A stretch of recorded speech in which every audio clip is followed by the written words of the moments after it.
Hey guys, Jimmy here, making it work. Thanks for tuning into my channel today.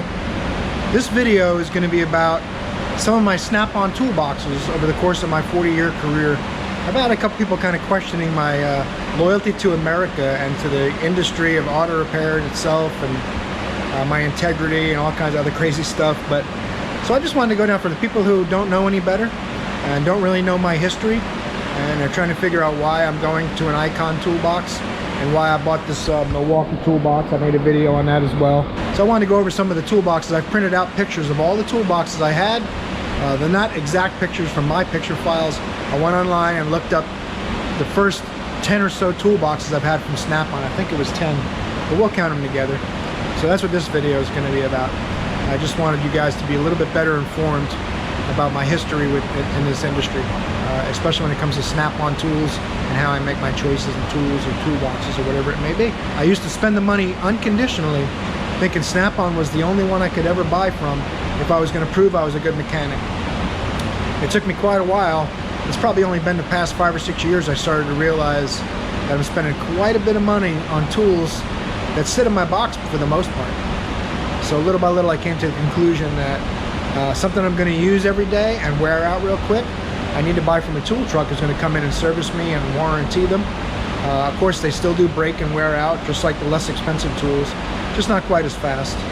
So I've gotten to a point in my career where I'm in my twilight years, you might say. I might have 10 years left to go or so, but I don't know how long actually exactly, but it might be 8, 10, 12 years, I don't know. But I've come to a point where if the tools are going to sit in my toolbox a lot and I'm not going to use them, then I don't see why I should spend all that money for a set of tools off the tool trucks, whether it's Snap-on, Matco, Mac, whatever. I just can't justify it. So a lot of people don't think that I should be making that decision. I should have to buy only from American companies, which I don't want to break any hearts, but a lot of the tool trucks are selling goods made overseas as well, in Mexico, China, India, Taiwan, Japan, Germany, wherever the case may be.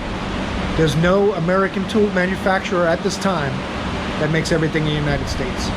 But there are tool manufacturers that try to represent it as if that's the case. I just want you guys to be better informed, whether it's about the tool brands or about my choices and my history with my Snap-on toolboxes. So let's get into this. One of the first boxes I bought as a kid, I was 18 years old when I wanted my first Snap-on toolbox. Everyone in the shop I worked at, Texaco station in Bayport on Long Island, everyone said Snap-on was the best, and that's what they had. Craftsman, Snap-on, SK, things like that. So I bought this toolbox off the tool truck, and I started with this and some quarter drive Snap-on sockets and ratchets. I can't remember what I paid for it, but it was $19.81. So that's when I bought this, my first Snap-on toolbox. Toolbox number 2. I needed a bigger top. I didn't have a lot of space because we were mostly using the shop owner's tools.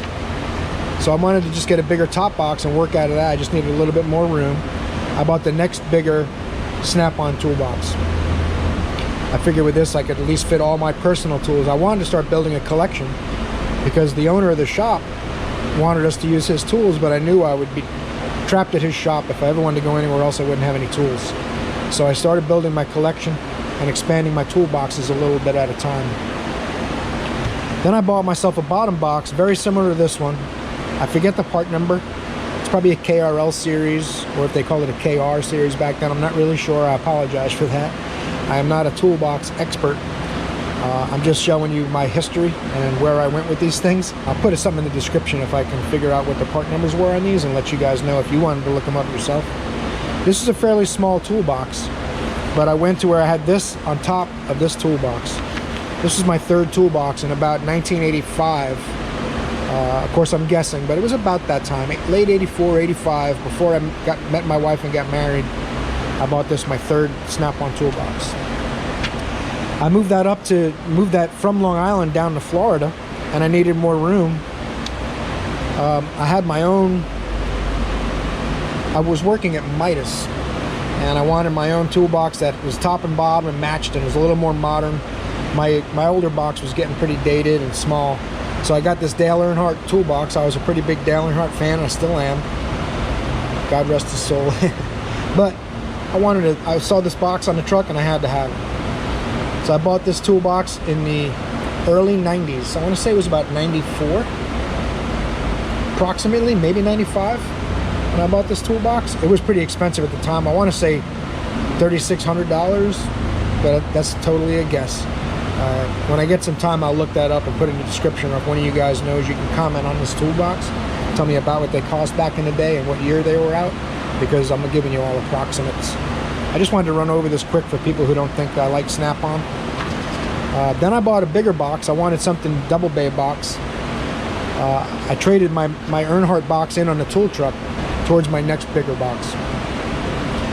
So this was my next box in the mid 90s, probably 96, 97. I went to this box, and then I added a side cabinet to it from Snap-on, which was a pretty basic cabinet. I think it had 3 shelves inside, and then I hung it on the side of this toolbox. It didn't even match the toolbox. That really bothered me. It didn't have the same steel drawers, so it didn't last long before I bought this toolbox. This toolbox, at the time, everybody was saying, that thing is gigantic. How are we going to make room for that in the shop? I worked at Pep Boys, which I spent 10 years there. I worked at Pep Boys, and everybody was amazed how giant this was. And nowadays, it's actually a pretty small box. And it just so happens that this toolbox is in the shop with me right now because I sold it to my friend Joe. And this is the toolbox right here. So I sold that toolbox to my friend Joe, and I got into some other things. I was trying to open my own business, and I didn't think I needed a toolbox anymore because I wasn't going to be wrenching on cars. I didn't think I'd be wrenching on cars anymore. I was getting pretty frustrated with the way things were working with the pay rate and medical benefits and things like that, so I tried to get out and sold this toolbox to Joe. But I found out pretty quickly that, at least for me personally, I make the most money as a mechanic. So I had to buy another toolbox and get back into this business. Joe still has the box to this day. It was actually dropped off a flatbed truck when it was delivered here, and they replaced this lid and a couple of the drawers that bent. You can see this drawer is still bent from the damage when it fell off the truck. But anyway, when I needed another toolbox, I contacted my Snap-on guy, Dale. No, 2005. I had to have a box to replace the one I sold to Joe, and that toolbox was this one. This was probably the nicest Snap-on box I ever had. I really liked this toolbox. It had a hutch and plenty of space. It was nice and big. It wasn't an Epic style box, but it was the next best thing. KRL, I believe, is the model designation for these. Held all my tools fit in this thing great. And then one day, my Snap-on rep said, hey man, I got a deal on an Epic toolbox. The guy who ordered it moved out of state and forfeited the toolbox, so now I have to sell this box. I'll give you a big discount. And that was about 4 years ago. And I bought my Snap-on Epic 84, which you guys have probably seen my video. If you haven't, go check it out. I'll put a link in the video about this Snap-on Epic 84 toolbox. But I'll try to put a link right here for you guys. The Snap-on Epic 84, that was my last toolbox. But when I bought that box, I just couldn't arrange everything the way I wanted when I had the black one. The black toolbox was actually like, I want to say it was 78 inches. But it was laid out, the drawers were laid out in a way that I liked the way everything sat in my box. I could put things where I wanted them in my head. And I got the Snap-on Epic 84. Things didn't fit in there the way I wanted. And I had paid $4,400 out of pocket. Plus I traded this box in, which I think I paid $12,000 for this box. So I traded this in, got my $12,000 back, and they discounted the box and the hutch to $16 and change. So I ended up paying about $4,600 to upgrade to the Epic box. But my things didn't fit in the box the way I really liked, and I had spent quite a bit of money. Now I had a toolbox that had a retail value of $21,000, and my things just didn't quite fit in there the way I wanted. Plus I've been buying tools and upgrading Some of my tools getting a lot more blow molded cases. Everything's coming in blow molded cases, but never really felt like I had enough room. So I bought that cabinet you guys saw in my tool tour video, and the cabinet took care of some of those problems. But I always regretted buying that Snap-on Epic 84 only because of how expensive it was.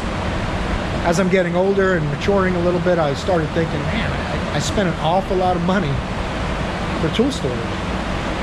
So I wanted to undo it. So that's the main reason I sold my Epic 84. It wasn't a bad toolbox. It's just that I never really had a good vibe with the box. As far as laying my tools in it, how everything went, I had to make all kinds of accommodations for the toolbox rather than feeling like the toolbox fit me and did things the way I wanted, laid out things the way I wanted. That doesn't make it a bad toolbox for anybody. It doesn't even make it a bad toolbox for me. It just made it something where I spent so much money, I felt like it should have done what I wanted. But so now I'm in this Milwaukee toolbox temporarily, and pretty soon I'll have my icon set up.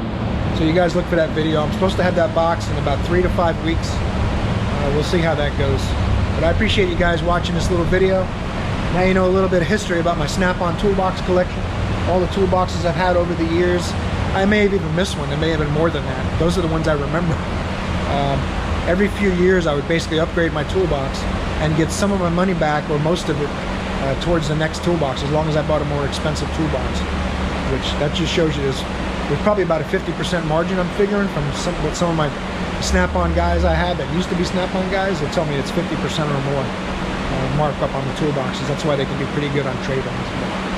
Anyway, now you guys know my history of Snap-on toolboxes. When people say I'm a Snap-on hater, I'm just making adjustments. I don't hate any brand of tools. I buy them all. I also just bought a Snap-on ball joint press, so I don't know if you guys saw that video. But I'm getting ready to do some tool reveals. I'm buying some toolbox organizing stuff. So I want you guys to look for that. Coming up real soon. I'm going to post them all this weekend sometime. Between Saturday, Sunday, and Monday. I'm probably going to have about 5 or 6 new videos up. So I appreciate you guys watching this video and that you made it to the end. If you haven't liked or subscribed yet, and you want to see what's coming with my toolbox journey, make sure you subscribe. Those videos are going to be up real soon. I appreciate you guys watching, man. You guys are awesome. Take it easy.